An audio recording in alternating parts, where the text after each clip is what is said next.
আসসালামু আলাইকুম friends, welcome to my channel Sharmin kitchen. আজকে আমি শেয়ার করে দেখাচ্ছি ঈদ স্পেশাল শাহি টুকরার রেসিপি। ঈদের ফেমাস একটি রেসিপি, ঈদে কম বেশি সবাই এটি বানিয়ে থাকে, কিন্তু যারা কখনো বানাননি এবার ঈদে অবশ্যই একবার বানিয়ে দেখুন। অসাধারণ টেস্ট, যাকে খাওয়াবেন সে বারবার খেতে চাইবে। তো চলুন দেখে নেওয়া যাক আজকের রেসিপিটি। আমি প্রথমে চিনির শিরা বানিয়ে রাখছি। একটি পাত্রে 1 কাপের একটু কম চিনি ও 1.5 কাপ জল দিয়ে শিরা বানিয়ে নিচ্ছি। এর মধ্যে দিলাম 2টি এলাচ ফেটিয়ে ও একটু কেশর। এতে করে চিনি শিরার স্মেলটা দারুণ হবে। চিনিটা গলে গেলে ফুটে উঠলে চিনি শিরা রেডি। এখন নামিয়ে নেব গ্যাস থেকে। এবার আমি শাহি টুকরার জন্য মালাই বানিয়ে নেব। তার জন্য কড়াইয়ে 500 ml লিকুইড দুধ নিচ্ছি। দুধটা জাল দিয়ে নেব কিছুক্ষণ। জাল দিয়ে নেওয়া হয়ে গেলে এখন গ্যাসের ফ্লেম লো করে দিয়ে দিচ্ছি 1/2 কাপ গুঁড়ো দুধ। গুঁড়ো দুধ দিয়ে মিশিয়ে নিচ্ছি। গুঁড়ো দুধ দিলে আরও বেশি টেস্ট হয় ও তাড়াতাড়ি ঘন হয়ে যাবে।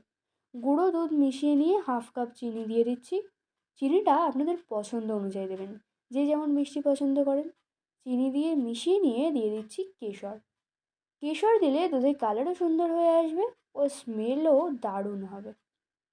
গ্যাসের ফ্লেম মিডিয়াম রেখে অনবরত নাড়তে হবে যতক্ষণ দুধটা ঘন না হয়ে আসছে। দেখুন দুধের কালারটা কিন্তু চেঞ্জ হয়ে আসছে। এখন আমি একটু এলাচের গুঁড়ো দিচ্ছি। এলাচ গুঁড়ো দিয়ে মিশিয়ে নিয়ে দিয়ে দেবো কিছু বাদাম কুচি। বাদামের মধ্যে আমি কাজু ও আলমন্ড নিয়েছি। আপনারা চাইলে আপনাদের পছন্দ মতো আরও বাদাম দিতে পারেন। এখন দুধটা ঘন হয়ে আসছে। আরও কিছুক্ষণ জাল দেওয়ার পর দেখুন মালাইটা একদম ঘন হয়ে গেছে। আমি এই পর্যায়ে গ্যাস বন্ধ করে দিচ্ছি। এর থেকে আর বেশি ঘন করব না। মালাই কমপ্লিট।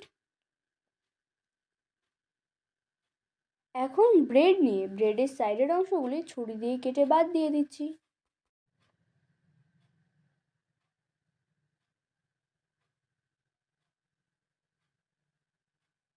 বাদ দেওয়া হয়ে গেলে এরকম কোণ বরাবর কেটে নিচ্ছি। দেখুন এরকম ত্রিকোণ করে কেটে নিলাম। এখন ব্রেডগুলি ভেজে নেব। তার জন্য কড়াইয়ে বেশ কিছু পরিমাণ ঘি দিয়ে দিচ্ছি। অবশ্যই ঘি দিয়ে ভাজার চেষ্টা করবেন। সাদা তেল দিয়েও ভাজতে পারেন, সেক্ষেত্রে হয়তো তেলের একটা গন্ধ হতে পারে। আর ঘি দিয়ে ভাজার মতো টেস্ট তো আর হবে না। এখন ব্রেডগুলি উল্টে পাল্টে ভেজে নিচ্ছি। একটু লাল করেই ভেজে নিতে হবে।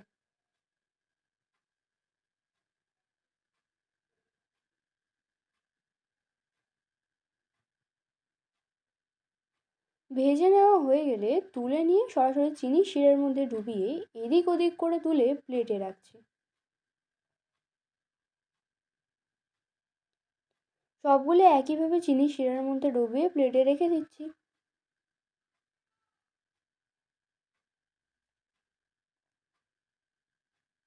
এখন উপর থেকে দুধের মালাইটা ঢেলে দিচ্ছি।